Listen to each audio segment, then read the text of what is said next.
This is a rebuttal to the claims made by Bart Sibrel.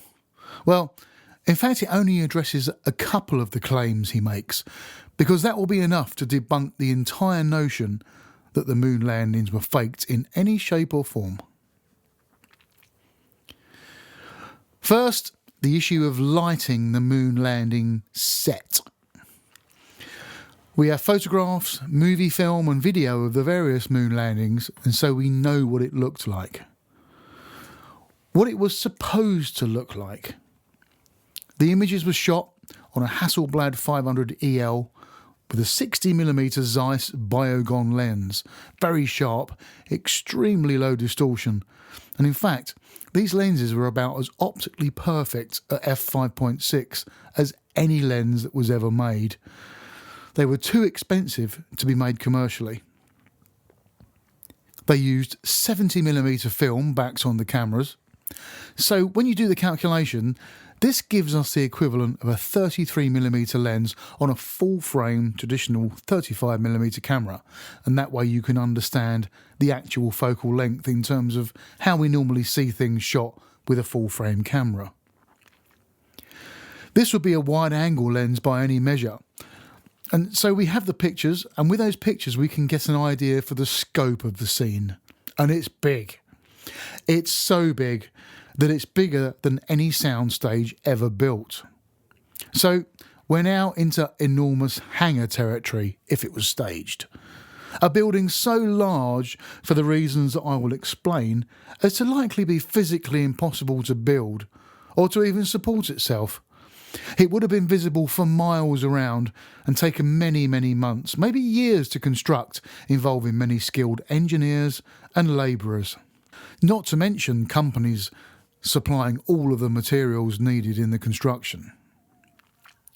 However, we don't need to concern ourselves with unfeasibly large buildings in which this might have been shot.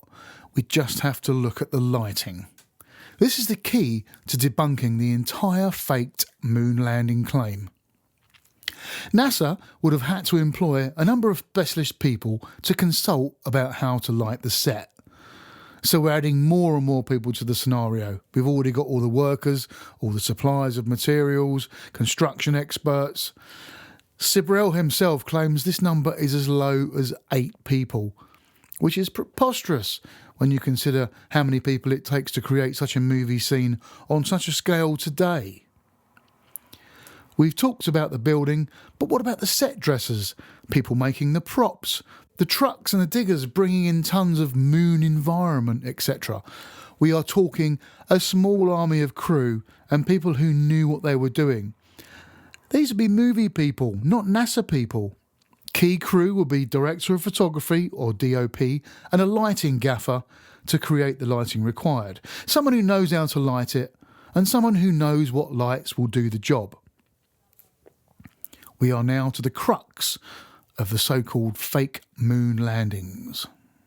To light such a scene, you can use basic mathematical formulas based on the size of the set, the level of light required, the intensity, and the nature of the light and what fixtures you have available to provide that light.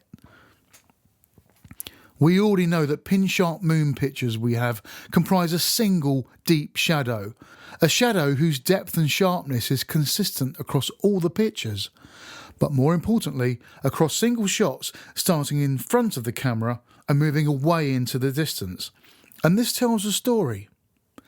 Any movie light has fall-off based on the inverse square law of light. Here's the formula. Intensity times 1 divided by distance squared. So, if you double the distance from the light source, you have new intensity equals 1 over 2 squared, and that equals a quarter. Triple the distance, 1 over 3 squared equals 1 over 9, or 1/9. And what does it mean in plain terms? So if you have a light and you're 1 metre away from that light, you've got 100% intensity. If you're at 2 metres, that drops away to 25%. At 3 metres, you only get 11%. At 10 metres, you've now only got 1% of that light. So now we can quickly deduce from this straightforward photography-based equation that an absolutely enormous light source would have to have been required to light this scene evenly, to provide the depth of shadow, the consistency of shadow contrast from the front to the back of the shot. Not only an enormous light, but one sufficiently far away to not instantly incinerate those in front of it or create visible hotspots in the picture and creating fall-off in the background. In fact, again, if you do the maths on the light required to light this scene without all those potential issues, you would need a light of around several billion watts. Any DOP and or gaffer would have mentioned this to a potential moon landing faker right at the start. It can't be done. It can be done in a miniature on a relatively small scale set with an enormous light, but not with full-size humans on the set the size of at least a few acres, which is what we can see in the pictures. You could suggest a flat set in the background, but how could pictures be taken at various positions and angles without giving away it was a flat set? Even the best film flat sets at the time were easily visible with knowledge and basic study of single frames in film. Everything works fine from a single position, but if you pan left or right, or you stand to the left or the right, the flat becomes visible and it no longer fits into the frame. And these sets are designed, or were designed, to be used in a single camera position. Claims of blue or green screen are ridiculous because the technology was not there to provide such a clean cutout, and the original pictures are relatively enormous in size, 70mm as discussed, and can be studied in great detail. There is nothing at all suspicious with the objects or background in any of these images. So, of course, staying with the lighting, because it is key, what lights were available back then to do the job? If it was faked, how did they fake it? So Sibrel claimed in one interview that he had film lights in his closet that could do the job. Anyone with a basic understanding of film or photography knows that this is flat out nonsense. The biggest light available in 1969 was the Big Brute, a carbon arc light that wasn't just a single lamp, but in fact 24 separate arcs and focused with a parabolic mirror. So not only was it quite small in terms of its beam width, the individual arc lamp shadows could be seen in a single shadow from the fixture. And it wasn't small either, it was 4 feet across. It drew 225 amps and the power consumption of a single light was 27,000 watts for one lamp. So let's say you wanted 20 or so of these to complete this fake sun in your set. That would be over 500,000 watts of power. With that comes other massive problems. The lights used to smoke when lit, so now you have to deal with that problem and how that might interfere in the shot. But the bigger problem was cooling. You now have to have infrastructure to cool 500,000 watts of burning carbon arc. Yet still, there was another problem. To light an area seen in some of the shots, even the medium shots, particularly on the later moon landings, you would need 1 trillion of these 10,000 watt lamps. Aside from the stupidity of such a thing, it would also require more power than the entire planet produces. So getting these figures is again just basic maths. We know how much light is required to expose the film. We know the size of the area that needs to be lit by using the focal length of the camera. So you created this array of death to light your scene, and so let's humour Mr. Sibrel by going along with the fact that they had 1 trillion of these lights to do the job. Okay, let's just scale it down. Let's just say he had 100, so just a few million watts of power on the set to get the job done. You now need to position these lights far, far away from your subjects, because the hotspots that these lights created would mean any notion of some kind of interior set is blown out of the water. You could not have these lights inside the roof of a set or a hangar or a building. They'd be too close.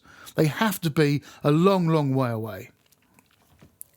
So if this array had been created, It would have been seen for miles around, particularly as it had to be shot at night so there was blackout and proper light control. In fact, Sibrel claims he's an award-winning cinematographer, but appears to know nothing about the basic rules of lighting and things such as the inverse square law. And on the back of that, as you move your lights further away so they don't burn the props and the set to the ground in an instant, that same inverse square law means you need to keep adding lights as they move further away. Which means it's hotter, which means you need to move them further away to stop burning things. Oh, and you need to cool them as well. Are you getting it? The scene could never be shot artificially on that scale because it was physically impossible then, and it's physically impossible now, even with modern lights such as HMIs, which also give you a nice suntan if you stand in front of them for too long. Without bothering to address all the other daft claims made, we need to resolve this one first, because if they couldn't light the shots that we see in the pictures of the moon landing they say were faked, they couldn't have been faked, and therefore there must have been a moon landing and these shots must have been taken on the moon. And that then leads to the almost pathetic claim about shadows at 90 degrees, something Sibrel harps on about, often to the point of insanity in his interviews. Maybe he thinks if he repeats it often enough that people will actually end up believing him. Maybe he forgot that Mythbusters recreated the shot and demonstrated painfully simply how these shadows occurred, and of course it's just plain old topography, terrain on the moon changing the shape of the shadows. He often uses pictures he took to show what it should look like, but you'll notice that none of them reflect any terrain or lumps and bumps that might cause shadows to look different. All of his examples are flat. So there's no point labouring the point here. That has been thoroughly debunked by people far more capable than I, and many, many years ago. Yet Sibrel still spouts this rubbish as fact to this very day. He claims it's 100% proof, when it absolutely isn't. On a final note, he talks about NASA colour correcting footage from the moon landings. Now, I happen to be a bit of an expert in lighting and also things like colour correction and have studied them for decades. I've actually won awards for this stuff and feel I can speak with some authority. Colour correction is not new and it's been around since the 30s, but we're talking about blanket colour correction. You can make entire frames brighter, darker, more magenta, more green with colour timing and such processes, bleach bypass and the like.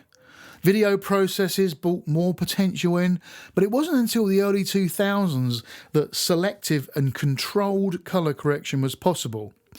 So he talks about parts of an image of the moon landings being colour corrected, but this was absolutely not at all possible in 1969 outside of an entire frame connection, and even then severely limited.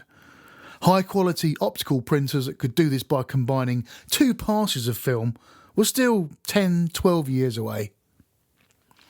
So I invite anyone at all, to provide me with the lighting rig that was used to create the moon landing shots, because as an aficionado of some half a century, I would love to know how it was done with such archaic technology that somehow still holds up today under the most intense scrutiny using all of the modern tools we have. So send me your lighting rigs and show me how many big brutes you used and how many planets you used to power them, because only one light source could possibly have lit that scene, and that was the sun.